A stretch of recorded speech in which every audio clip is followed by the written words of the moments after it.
amazing and heart-fulfilling. And there it is, the gateway inside of Compound, the cinematic and the picture now being drawn to our faces. Yes. Global Risk PM, Blacklist SGJ, and seconds away, we are now going to start map number 1. SGJ Reborn have the opportunity here to set the pace.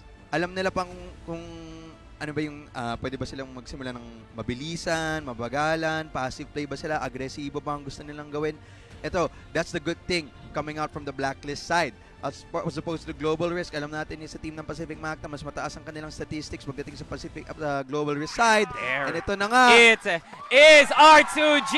High grounds going wild and ballistic as now Pacific Macta and SGJ will be going at it one another, tearing off 1-for-1 in the pillars as SGJ looks towards for more casualties at nakuha lang nila yung dalawa at wala pang bawi ang Pacific Macta dito as they lead the charge with a 4v2. Now Revenge and Aldrin, the dynamic duo that could possibly turn things for Pacific Macta, but it looks like they will be trying to go for a passive playstyle. They will not be going aggressive because they know SGJ has all corners of the map. Tama. So these two Terminators coming out from the side of Pacific Macta. We call them Terminators because that is what they are. Still have the potential to be able to win this first round for them. But it will all come down to how will they play this out. Revenge, unang pitas. Okay. Nahanap si Tino. This is the start, R2G. Once Revenge gets in the groove, no one can stop the android. That is Revenge. Now Aldrin needs to back up on what Revenge is performing right now. But take a look, 3 members are still inside of pillars and now they're just exiting outside of B lobby, and there goes the entry. Pinapasok, but they have gunned down the bouncer. That is Aldrin. Revenge 1v2. Kellar is 1 hit away, but Yobib still has plenty of HP. So there could still be a miracle that could happen here for Pacific Macta. Time is ticking, R2G. Okay, ito sa side ng SGJ, potentially pwede pa silang umikot dito to the B site.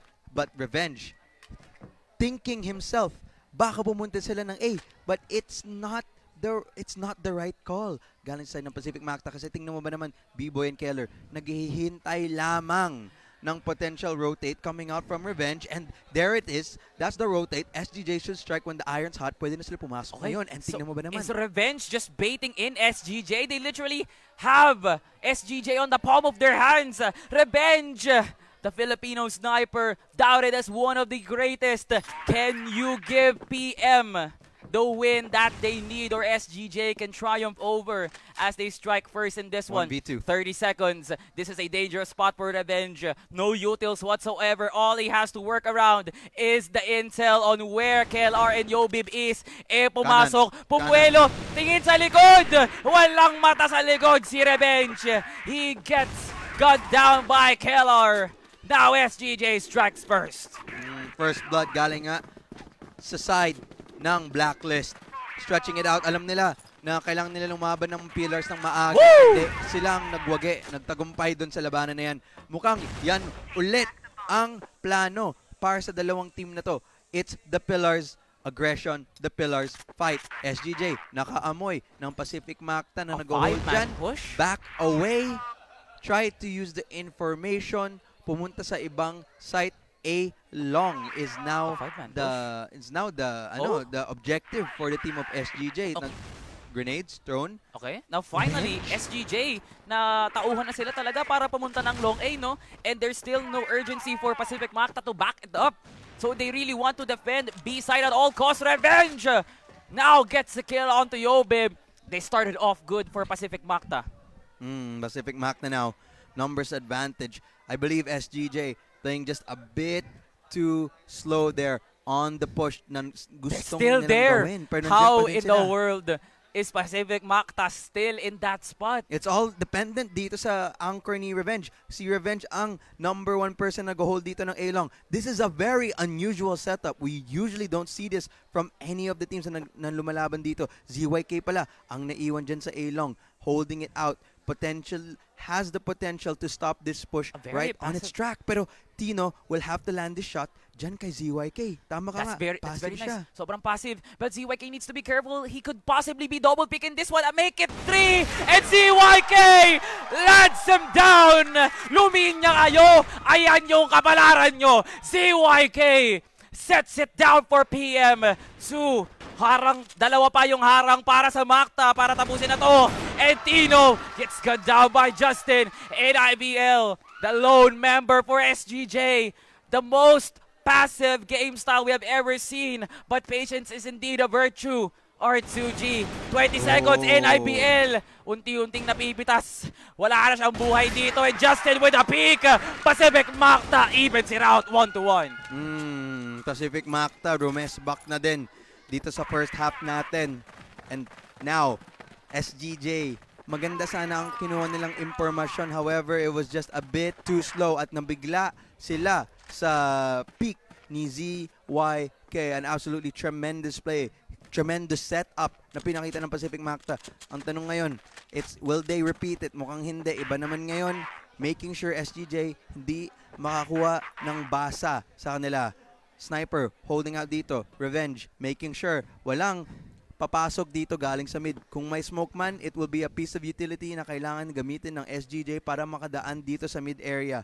But so far, so good. Tino slowly walking up dito sa mid, trying to find for a pickup as a zone. Pero so far, wala pa nang nahanap. Both teams playing passive, playing slow. Grabe talaga yung yung adjustment and specification that Pacific Macta is trying to do. They really are playing passive just so SGJ could be surprised that they are not going for those long A takes. SGJ is now adjusting towards the playstyle that Pacific Macta is doing. Just because SGJ doesn't want to get the 50-50s out of the picture. And they really want to win this so badly that they have to bow down their ego to the point that they just really want to play around the game style of Pacific Macta. No one has ever saw Pacific Macta play compound like this. I am always used to the mid takes, the reign of the utils down mid, get sniper's nest, then take control of B. Doon ako sanay sa Macta na yun. But right now, it's looking like SGJ is not looking at that aspect alone. They are very passive. Revenge gets on to KSA, and there is a trade-off. It's a 2-for-1 so far. NBA and Aldrin making it work, but Lawrencino also does it for SGJ, and now Pacific Macta can now finally breathe, but they still have so much work to do. The time is ticking. 33 seconds now left on the clock before clock strikes down onto Pacific Macta. Retake situation. Now, galing sila, Woo! dalawang pwesto. Isa, gagaling sa mid. Isa, gagaling sa likod. At ang pangalan niya ay si Tino, si Keller. Pero nahulag na rin ZYK ang magwawagi dyan, giving another point to the team of Pacific Macta. And you can hear the crowd absolutely loves that galing sa team of black and white. Why would nobody love that? Pacific Macta play that absolutely smart. Grabe nga naman si Pacific Macta, but I have to give props on to SGJ. No? They were able to still flank down or at least read the flank of Pacific Macta. Somehow, Pacific Macta came out the winner on that one despite SGJ's first step in reading that strat. Ngayon, SGJ needs to have a better fortification of their own base in order to let Pacific Macta not get a run for their money. This is the question for SGJ. How consistent will they be to get that mid intact para hindi na tayo makakita ng isang tao from Pacific Macta get that sniper spot covered, or at least the agency to have B lobby being defensed by Pacific Macta. Especially. The pick of potential of SGJ needs some work. Yep. Revenge kasi. Yung mga setup na nakita natin dito galing sa Pacific Macta, very sniper heavy, very revenge heavy. Reliant sa mga pitas na gagawin ni Revenge, sa information na kukunin ni Revenge. Naka-hold lang siya dun sa angulo na yun gamit ng sniper.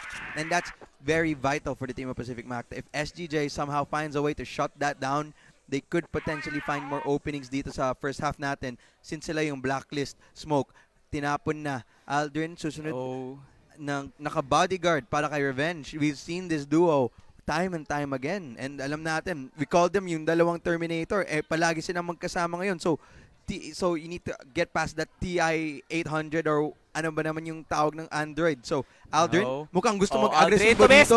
Tumesting nakakuha ng isa. He gets Yobib, but there's still 2 more. KSA gusto rin tumesting. Isa, dalawa, but he cannot count to 3. KLR stops down Aldrin. Now, the next victim could napasok. possibly be inside of the clinic of Pacific Macta. Sino nga ba? Si Tino, nagpapapasok ng walk-in pero di ka makakakuha ng treatment, my idol. Ito na ang Pacific Macta, now leading into charge. KLR wins it, that one. But Justin trades him down. ZYK gets outclassed because of the head glitch advantage, but the damage has been done right now. He needs to plant the C4, but with KLR, no more resources. Under down, 30% HP. There goes the peak. KLR gets one. Can he get a second one? NBA still has a full load of HP. Pacific Macta puts in the hurt onto SGJ, entering into that situation. 2-point lead. Tino with a very, very brave and very big effort na ginawa niya dun sa round na yun. Unfortunately, not enough. Pacific Macta nagpapakita talaga kung ba't sila yung #1 team as of right now. Flexing their muscles. Pillars, laban ulit dito. Both teams. Justin, first. ZYK, next. Granada, tinapon. Utility. Now, forcing both teams to back away. B-Boy, at least nakahanap siya ng isa para sa kanyang team of SGJ MVA. Mukhang gusto pang tumesting dito sa window area pero wala. Tumigil na. Slowed down na ang dalawang teams. Okay, so now Pacific Macta really is going at it to the playstyle right now of SGJ. Nakita na natin yung adjustment, na the download na ni PM, yung kailangan nilang kuning resources, and now they have finally read off, and it's very, very effective now, R2G. Oh, okay, ZYK, I see you. Trying to be like the Revenge 2.0 in this one. Double sniper setup nga ang sinabi Can mo. he replicate though? This Let's is important. If he hits this, my God, the crowd will go crazy. And high grounds will start to quake, my friend. Neto na. ZYK just using the AWM like it's an AR! My God, ZYK! Stop this madness, Pacific Macta! Eh nung umisa pa, tumesting ulit. Sige! Pakita mo. But SGJ still not backing down. Nice kill by NIBL. That's now the sign, R2G. Pwedeng-pwede na pumasok si SGJ. Pero, teritoryo to ngayon ng Pacific Macta. They are not letting SGJ at least enter a single pixel inside of the bomb site. That's important. They still have the utils to work. Gusto nila mag-rotate dito sa B site, no? Well, A site rather. Pero alam ko, may nang iwan sila ng isa dyan galing sa side ng Pacific Macta at pangalan niya ay si Revenge, yung Android na si Revenge. Now, ang tanong, will Revenge be able to have the thought or maiisip ba niya na pwedeng manggaling ang team ng SGJ sa A-Long? Mukhang oo. And now, he's holding both angles. Ngayon, pag nahanap nila yung timing, SGJ can find the opening here. Tinutulak nga nila, and they have left no other option just to go in. But Aldrin stops every single bit of hope that SGJ had in mind to plant down the C4. Pacific Macta is striking where SGJ is scared of, and that's through their hearts. Now, yung sinasabi mo, yung style of mid-play, ginagawa na nga nila. NIBL gets 2, but he gets cancelled out by Justin. Finally, Pacific Macta came into their senses. They readied off Revenge. Can he get 2? Yobib cancels him down as well. But now SGJ, they turning it around. Or is Justin and ZYK make a miracle run in this situation that is given to them? Asa na ang util usage ng SGJ? They have to make it work. They have to cancel out PM in every specific angle. Now, this is very tough for Pacific Macta. But with experience, they can make it work. Justin gets 1. It's now a 1v2. Oh, that was close. But SGJ makes it happen. SGJ bumawi na din. KLR, buti na lang nahanap na yung trade-off na yan. Mukhang kayang-kaya pa ng Pacific Macta nun panalunin yung round na yun. But with that being said, SGJ, they bite back. Now, Pillars control. Ulit, gustong gawin dito ng SGJ. Papasok na sila dito. Revenge holding off this angle. Oh! Nahuli siya ni KSA. The peripheral vision of the scope-in was the punishment for Revenge. Hindi niya nakita, and he got what he deserved because of the hard scope from the Revenge. Ngayon, SGJ, they finally saw the light of day, ang liwanag. No more long-range opportunities for Pacific Macta. That would give SGJ a lot to think about. But di din na alam yung potential na ZYK baka AWM ulit. So that's still a threat siguro lingering in the heads of SGJ. But with that initial pickoff, it'll now come down to, ito yung palagi ko sinasabi, mid-round calls. Ano gagawin dito ng SGJ? Mukhang mag-iwan sila dito ng dalawa or ng isa dito sa pillars area. However, they do still have the C4 stuck there. Tatlo, gustong pumunta sa A. Siguro, hanap lang ng tamang impormasyon dyan sa A area. Pag walang tao, pag may isang tao ba, kung ano man mahanap nila, then that's obviously the site that they want to go to. Slowly, they are pushing up this A long side, making sure no angle is left unchecked. Tama lang, siguro making just a bit of noise. Does force rotations galing sa side ng Pacific Macta. Tingnan mo ba naman, isa na lang ang naiwan dito sa B side. But isa ba? Dalawa? Feeling ko, hindi, tama. Isa lang nga ang naiwan dyan sa B-side para sa side ng Pacific Macta. Okay. And now, the opening is there para sa team ng SGJ. Okay, na Macta does have to have eyes on the back of their heads kasi kailangan na nila mag-ingat. Revenge is no longer in with them. So now SGJ really sees this as every opportunity presented to them. This is literally the golden platter and the colorway that they are looking for. It is now gold for SGJ as they have now came into their senses. Justin is now down. Meanwhile, ZYK cannot be seen in C1. It's a 1v3 by MBA. He gets one, can he get two? Pero naabangan kagad siya ni Yobib. The anticipation was there and it was good for SGJ as Pacific Macta inuunti-unti na ng SGJ. They are now slowly knocking over to the door of PM saying it's now our land. B-Boy, pag tinuloy-tuloy mo yung gaganyang kagaling na entry, it will be absolutely fruitful for SGJ. Pero si Revenge, siya naman na nakakuha ng first blood dito sa round na yan. Ang nakikita ko talaga, whoever gets the first blood could spark in the plug that the team is looking for. Ngayon, wala na si NIBL. Could that mean good for Pacific Macta? Makikita natin maya't maya din. Pero sa nakikita kanina talaga, SGJ can work around despite the miscommunication and the lingering teammates na nawawala talaga. Eto na SGJ. It's looking like they are on a revenge tour.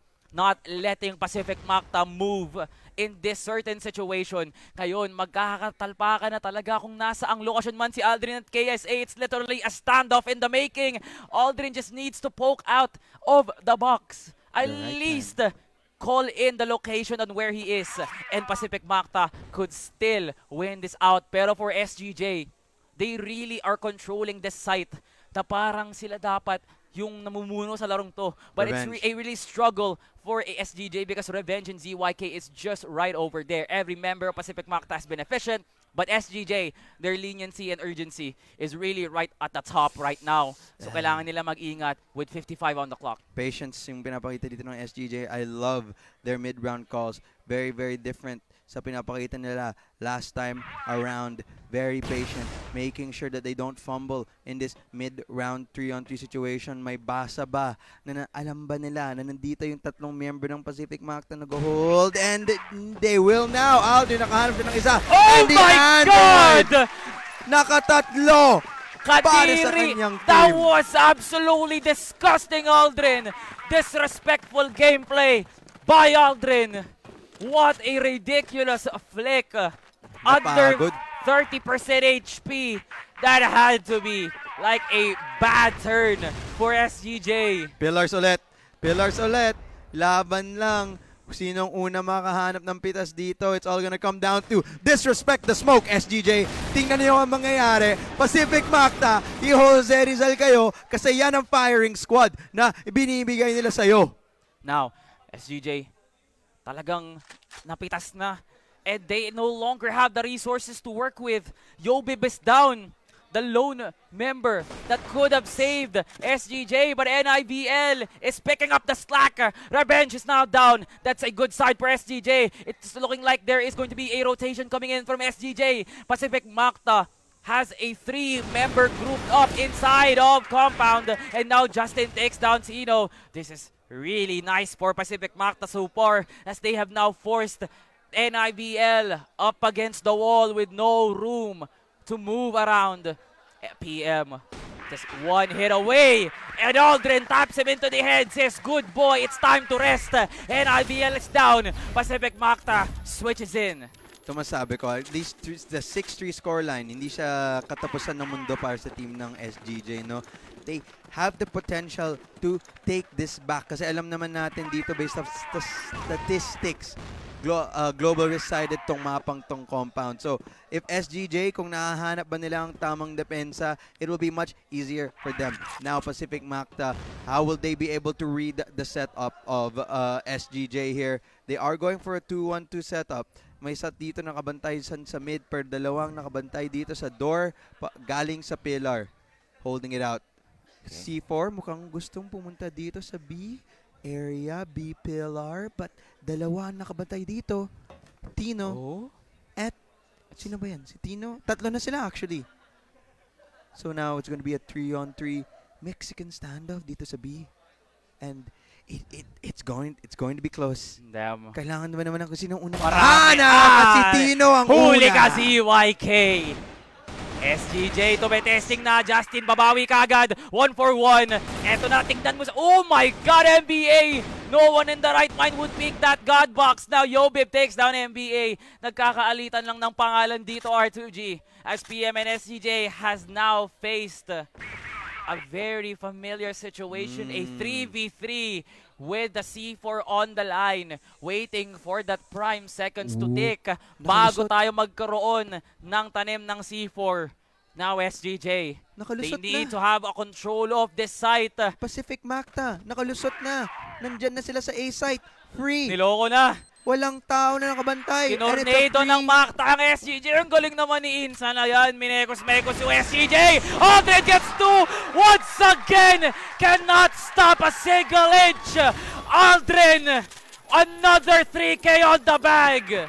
Yan ang basa na ginawa ng Pacific Macta. Wala silang takot pumasok doon sa A site. Parang alam nila na walang tao na nakabantay dyan. And sabi ni Aldrin, akin ka na lang. Pero this round, si Tino ang nanalo sa sniper fight between him and Revenge. Nahulog na ang sniper ng Pacific Macta ngayon. Disrespectful. Aldrin, kailangan nga turuan ng leksyon.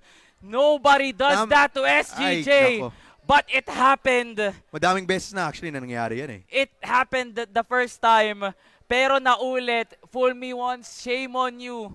Fool me twice, pre. Kailangan ka na suntukin sa pagmumuka. Ito na, KLR gets traded out by Aldrin. Still 1-for-1. But there is a favor towards SGJ entering into this mid matchup. Pacific Macta, where is this gonna lead to? There is so much options for SGJ to work around. Pero pinipitas na sila unti-unti via NBA. Now, this is the opportunity. What a pick by NIVL. Alam nila, may information na sila kung nasaan hindi ang Pacific Macta. They know that they're not here in the B area. So, process of elimination siguro na sa A. At naiwan na lang dito si Tino na mag-isa. What a shot by Tino! Cancel na kaagad ni Justin. It's a 1v2.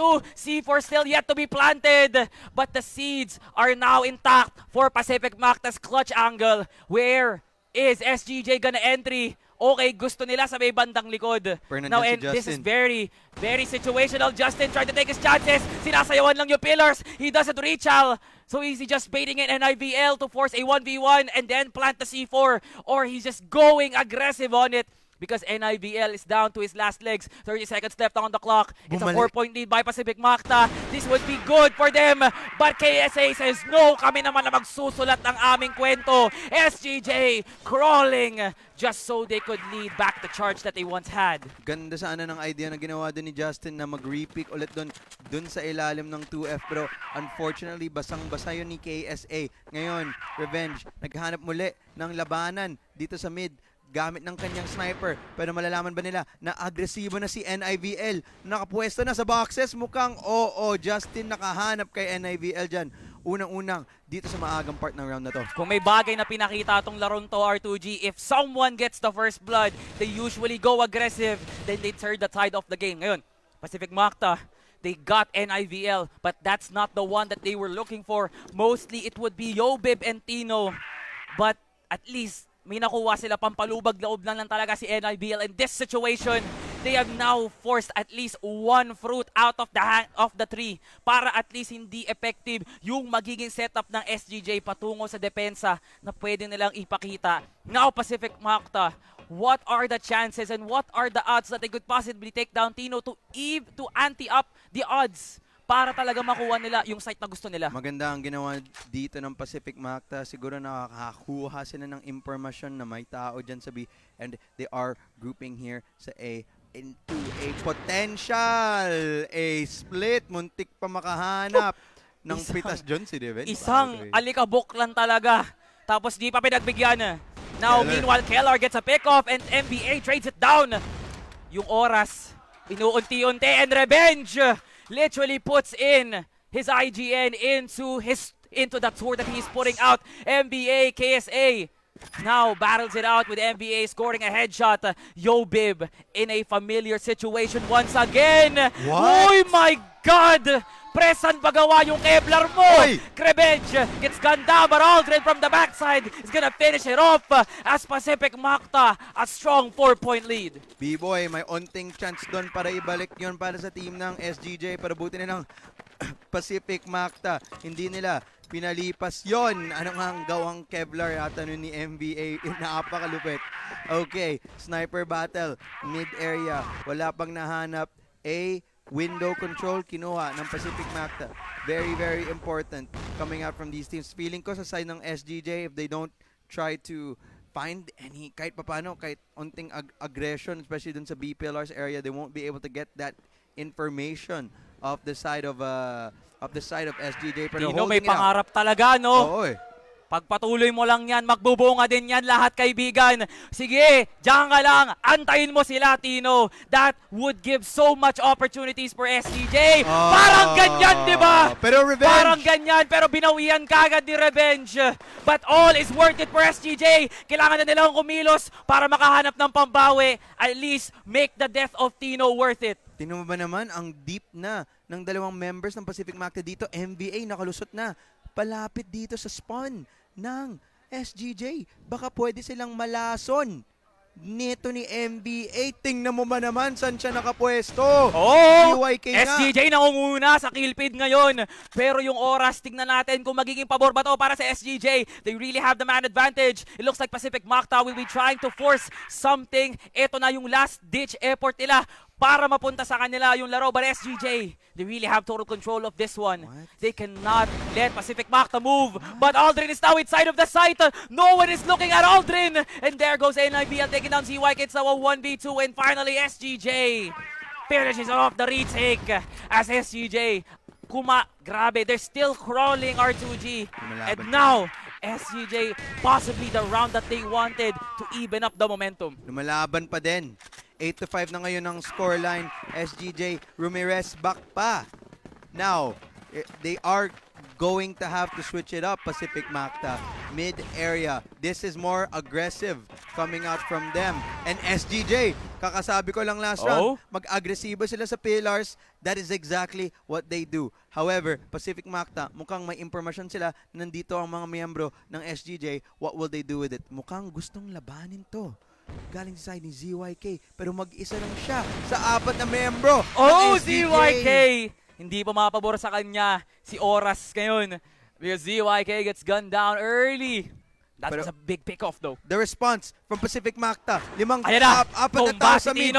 The sniper matchup is now being controlled by Revenge. Now, they need to set it up. Ganda ng sagot ng ginawa ng Pacific Macta. Are they gonna plant it? Oh my God, early into this game, they're gonna plant it down now. Time is now ticking. Oh, Revenge! Stop this man! KLR takes him down finally. Pwede nang magpahinga ang SGJ. Makakatulog na sila ng payapa, pero may trabaho pa silang kailangan tapusin dito. There's still 3 members alive for Pacific Macta. 24 seconds left on the clock. Still no signs of pushing for SGJ. This is now the last effort for them. Aldrin angles him down onto KLR. Yobib, the last member standing. What is he gonna do? Ayan na, pumapasok na siya sa loob ng side. He gets down Yobib, but there is no time left. Exit brags na lang to para sa SGJ. 2-1. Absolutely nothing for SGJ. Pacific Macta gets a match point. Yun masasabi ko. Revenge, napakatindi and ang ganda ng response na ginawa ng Pacific Macta dyan. Nung nalaman nila na apat yung miyembro ng SGJ naka-hold doon sa B pillar, mabilisang sila pumunta sa A site. Mag-isa lang doon si Tino, Revenge, nanalo doon sa sniper fight. Pero kahit nahanap pa ng pitas doon si Tino, they know na mag-isa lang siya doon. So, if they ever behind the kill on him, the refrag will be much easier and it's still a great response galing dun sa side ng Pacific Macta. Mas nagulat ako sa side ng SGJ na they didn't switch it up instantly after the initial pick-up na nangyari dun kay Tino. But now, it's back to do a different setup from SGJ. Tino needs to be activated, pre. There's still hope for SGJ. They really just need to work off the pickups, no? Pag nawala talaga si Revenge and even Aldrin, that's a huge advantage entering into the mid game for SGJ. But they're just lining up all the utils in mid in hopes of catching out everyone. A very, very rare occurrence. Was a big blunder for SGJ as Tino gets outclassed. 1-for-1 trade. Pacific Macta now puts in more hurt onto SGJ as they have planted the C4. Tino, that was a rare blunder from the sniper of SGJ. That was a huge, huge mistake. Connect those shots. Pero the damage has been done. Ito na lang yung merong kailangan galawin si SGJ. And there goes KSA with an entry. He gets one, he gets two. Recover. ZYK is down. This is possibly the retake angle coming in from SGJ. 10 seconds left on the clock. NBA gets two. Oh my God, NBA. But he gets cancelled out by Yobib. At sabi ko sa'yo, pre, when there is still hope for SGJ, they make it work.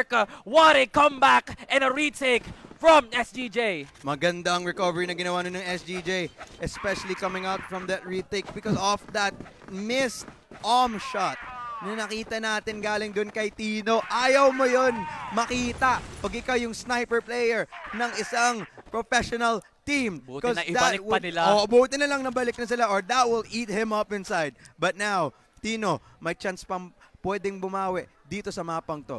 As we see right now, iba naman ang setup na ginagawa ng SGJ para sa kanilang depensa. This time, tatlo ang naka-hold dito sa A area. Very heavily holding ni Tino dito sa mid side. Sa A long side. As dalawa lang ang nag-hold dito para sa B pillars. Mababasa ata to ng Pacific Macta. They do have free reign dito sa pillars area. Pero makahanap ba sila ng pitas para makagawa ng opening dito sa mapang to? But I think a B pillar, a B split might be the call here coming up for Pacific Macta. As I say that, rotate sila. 5 na sila nasa mid. Tingnan natin anong gagawin nila. But it's looking like Revenge is not having any of the memo that PM is looking towards into the mid. Now Kellar gets a warbang onto NBA. That is huge for SGJ. They have cancelled out the pursuit of a pushing Pacific Macta. And there goes the challenge by Tino. Oh, he gets gunned down by Justin. ZYK also takes down Kellar. Now forces a 4v3. Meanwhile, NIBL from the backside. He's gonna get taken down by Aldrin. 59 left on the clock. It's a 2v2. One goes out 1-0 and one goes out 9-7. Sino ang mas angat? Sino mananaig? It's SGJ. They have struck gold and they're 2 points away from forcing overtime. Okay, mahirap to force to overtime. Pacific Macta, kailangan nila ito i-close ASAP. Kung gusto nila, kunin nila ang kanilang map pick. SGJ, kumakagat. And it is a very, very hard bite na pinapakita nila. Revenge holding out dito sa mid area pero wala pa din silang mahanap. Slowing it down. Coming out from both of these teams. Ang sagot na naman is the information game. The pick-off game. Kung makahanap dito si Tino holding off an angle that di niya ma-afford ma-miss. He needs to hit those, pre.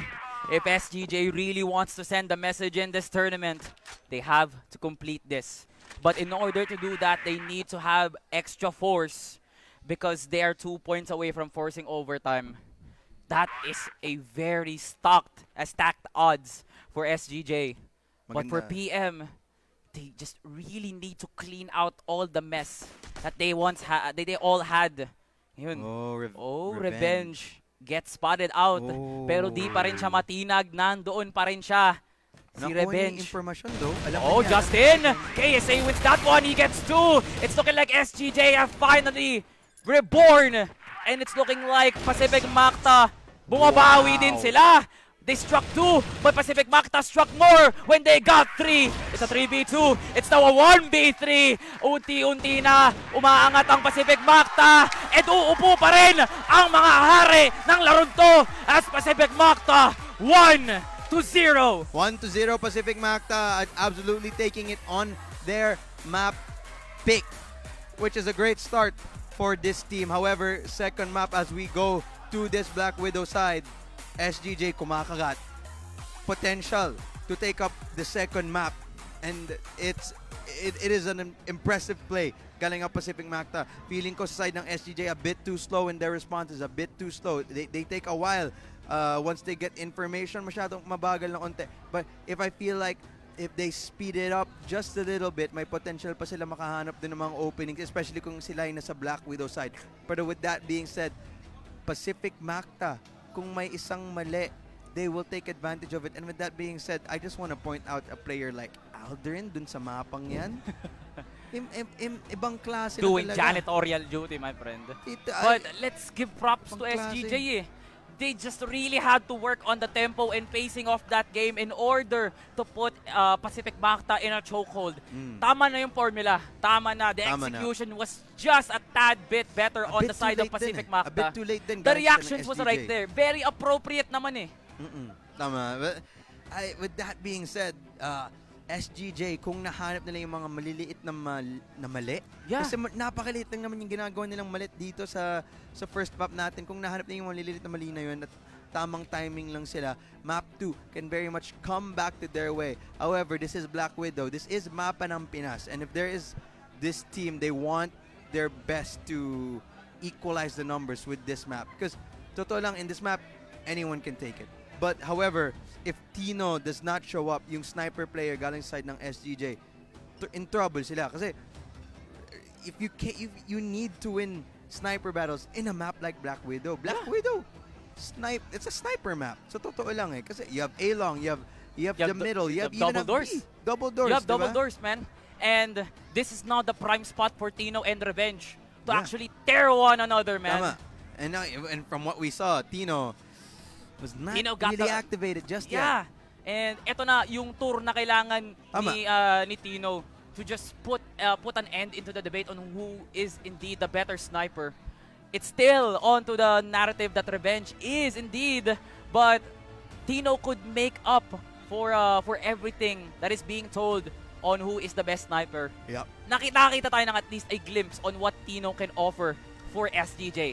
Just needs to work on the consistency and the angles that he needs to pick off. Revenge had the most upstart of every sniper we have seen into this tournament when it comes to reading off those off angles and especially to those crucial spots na pwedeng pasukan kaagad ng isang global risk-minded team, much like SGJ on that end.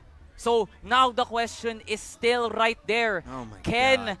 Can Revenge be shut down on a map like Black Widow? Nakita natin nung day 3 of group stages, it was a very unstoppable for Revenge to play on a map like Black Widow. But now, SGJ could change that narrative. Maybe they have a set strategy. Baka may mga plays na nakita natin sa kanila na napaka, na magugulat tayo. So that's something that I will be interested to see coming up in this Black Widow side. This Black Widow map. Pero so totoo lang, kung hindi pa na-activate si Tino dito, it's gonna be really difficult for the side of SGJ. Malapit na eh. Siguro pag activate na si Tino dun sa side ng SGJ dito sa map 1 natin of Compound, it would have been a different story. There are some very big whiffs na nangyayari dun sa mapang yun. And that unfortunately costs SGJ some of these rounds. And with that being said, There were just really talaga. crucial mistakes that SGJ had. Kung iwaway mo siya kay Pacific Macta, I really thought that Pacific Macta had more mistakes. They just